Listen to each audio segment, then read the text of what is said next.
Chers amis, mes bien-aimés frères et sœurs, c'est frère Franck qui vous parle depuis le centre missionnaire de Krefeld en Allemagne. C'est toujours un privilège de partager avec vous la parole précieuse et sainte de Dieu, car les cieux et la terre passeront, mais la parole de Dieu demeurera éternellement. Et dans Ésaïe au chapitre 40 et dans 1 Pierre chapitre 1, nous trouvons la même déclaration. L'herbe sèche, la fleur tombe, mais la parole de Dieu demeure éternellement. Et si nous faisons la volonté de Dieu, alors nous demeurerons avec Dieu pour toujours, ayant reçu la vie éternelle par Jésus-Christ, notre Seigneur et Sauveur. Et dans ce livre, nous avons plusieurs promesses. Il y en a qui se sont accomplies lors de la première venue de Christ, et le reste est maintenant en train de s'accomplir avec Israël, avec les nations, avec l'Église, avec l'appel à sortir du peuple de Dieu, avec l'apostasie, l'éloignement de Dieu, avec de sa parole et de Dieu, et en voyant l'avancement et l'état de l'apostasie et des situations dans le temps de la fin, et ça devient de plus en plus manifeste, visible, ce qui est Christ et qui est Antichrist, et ça commence à devenir de plus en plus manifeste, à voir qu'est-ce qu'est la vérité, et la vérité est toujours la parole de Dieu, et au commencement était la parole, et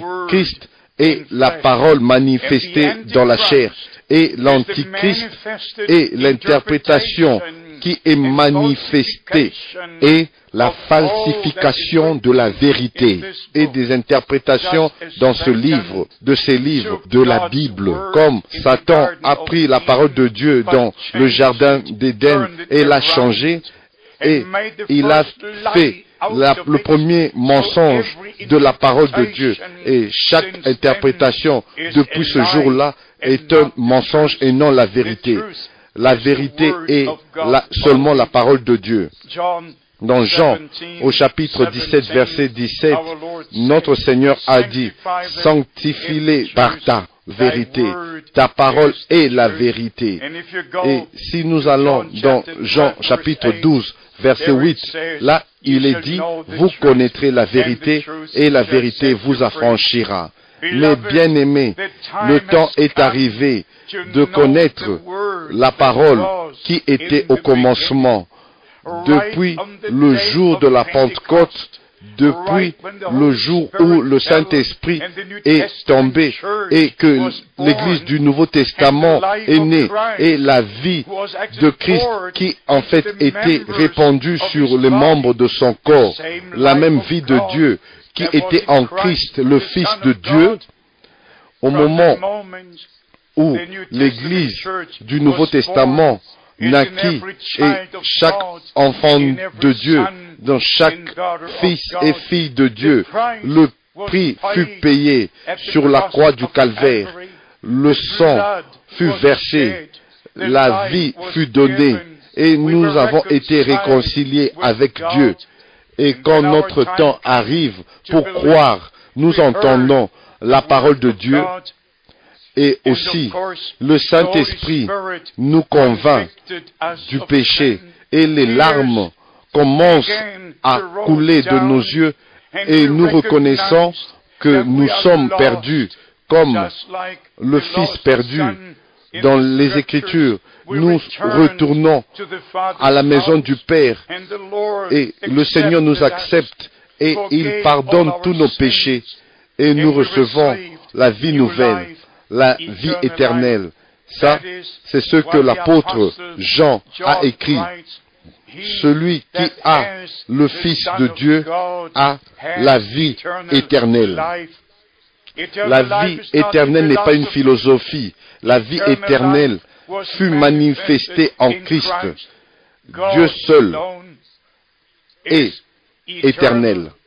Dieu seul a la vie éternelle. Mais conformément à 1 Jean, chapitre 5, cette vie fut manifestée en Christ. Et en fait, l'apôtre l'a résumé. Et ici, dans 1 Jean, chapitre 5, au verset 20, nous savons aussi que le Fils de Dieu est venu et qu'il nous a donné l'intelligence pour connaître le véritable. Et nous sommes dans le véritable en son Fils Jésus-Christ. C'est lui qui est le Dieu véritable et la vie éternelle. Mes bien-aimés, le temps est arrivé pour nous de retourner aux Écritures dans tout ce que nous faisons et de sonder les Écritures chaque jour et de chercher de savoir si ce que nous croyons est pratiqué et que nous pratiquons est conformément aux Écritures et à la volonté de Dieu. Et plusieurs fois, j'ai mentionné Matthieu chapitre 28, verset 19, et sur les autres Écritures qui furent terriblement mal interprétées et mal comprises. En fait, l'humanité est conduite dans l'erreur, partout dans l'erreur. Et je dois admettre que ce n'est pas facile de traduire d'une langue à une autre.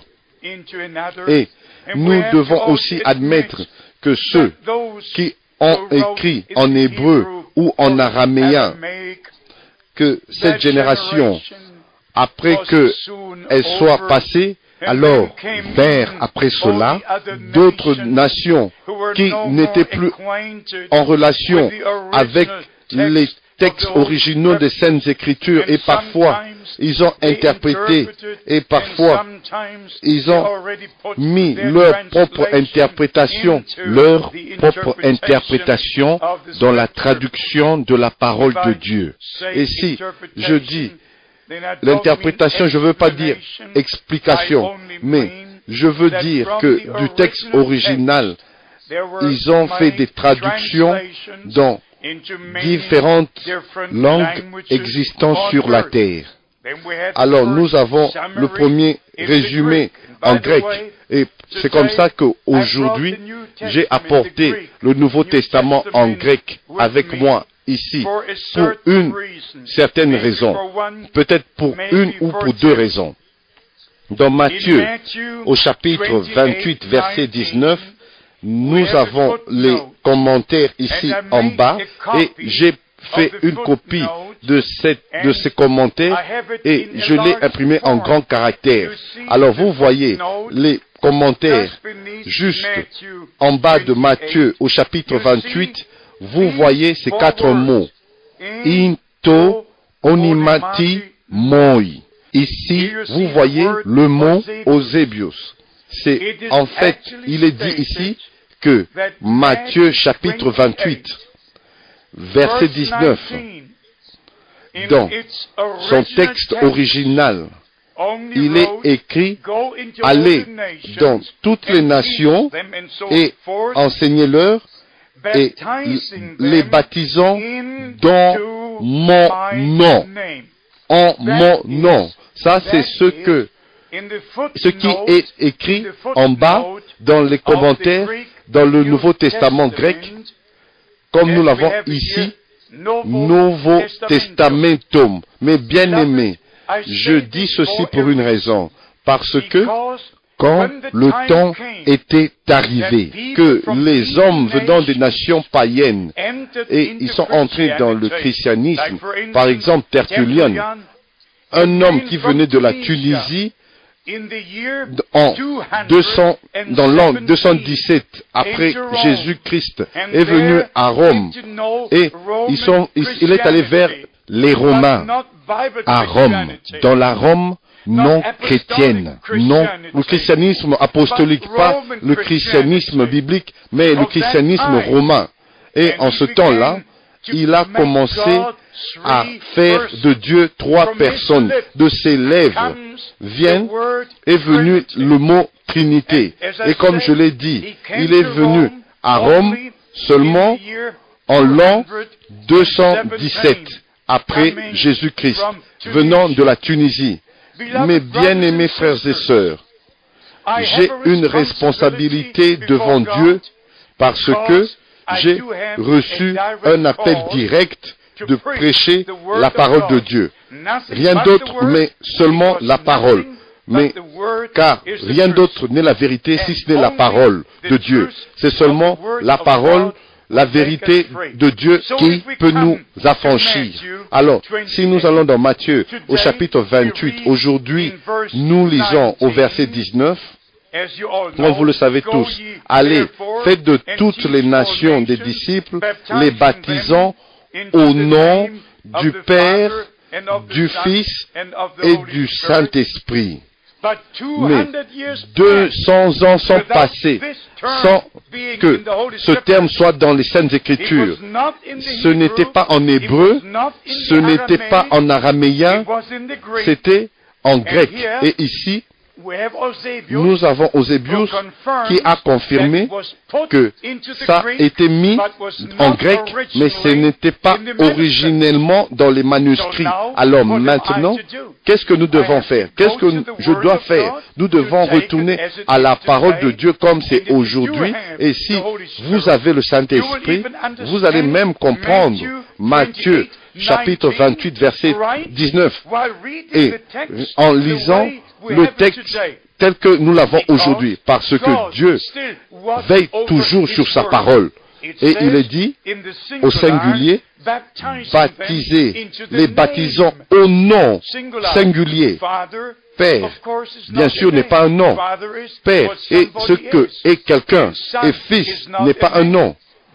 Et vous l'appellerez Emmanuel, et vous l'appellerez Jésus, car c'est lui qui sauvera son peuple de ses péchés. Alors, vous pouvez avoir un nom et vous pouvez être ceci ou cela, plusieurs titres. Vous pouvez être un avocat, un prédicateur, vous pouvez être plusieurs choses. Vous pouvez être un père, vous pouvez aussi être un fils. Mais cela n'est pas votre nom. Moi, je suis un père parce que j'ai des enfants, mais ce n'est pas mon nom. Mon nom est Franck.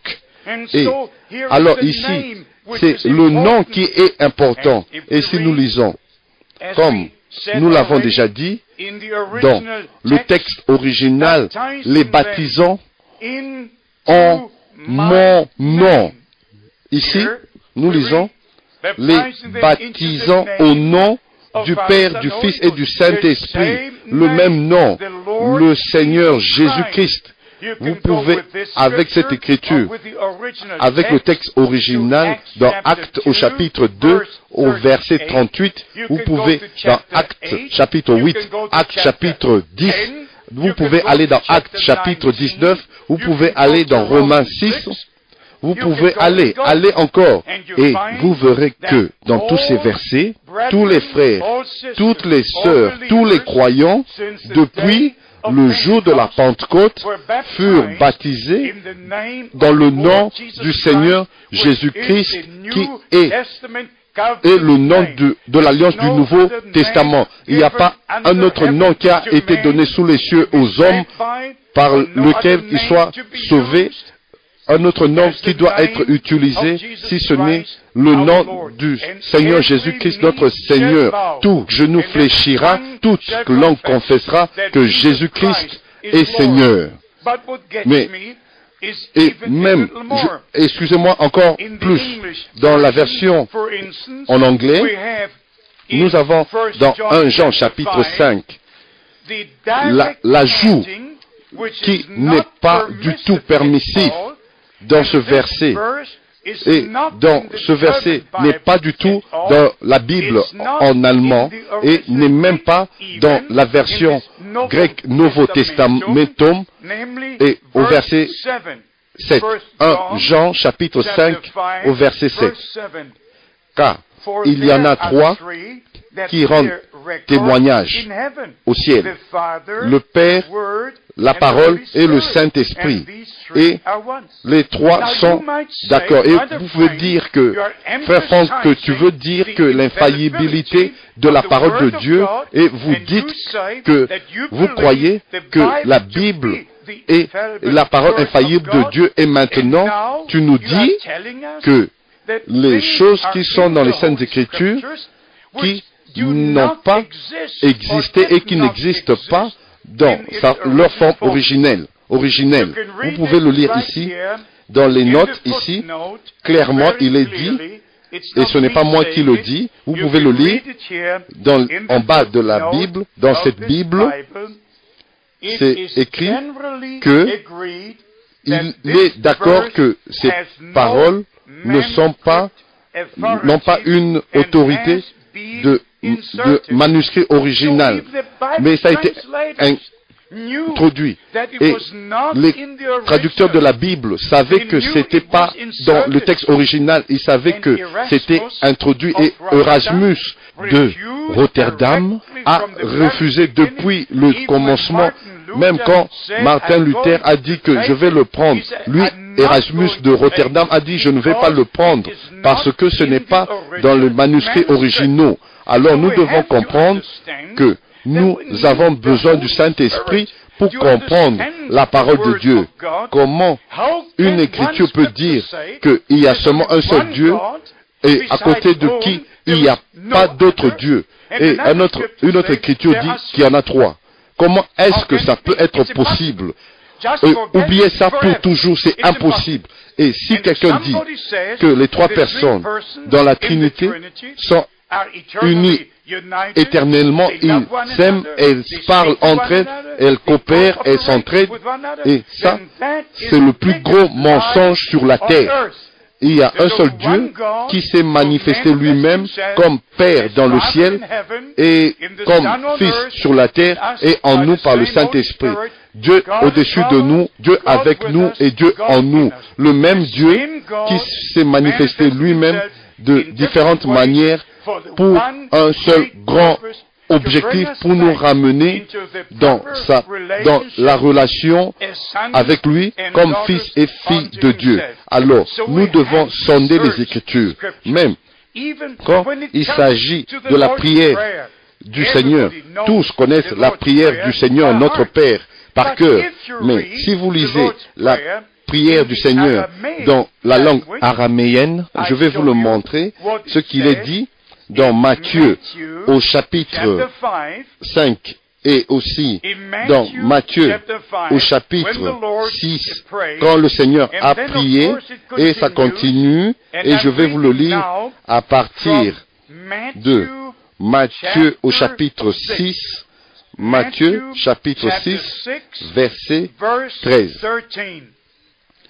Ne nous induis pas en tentation.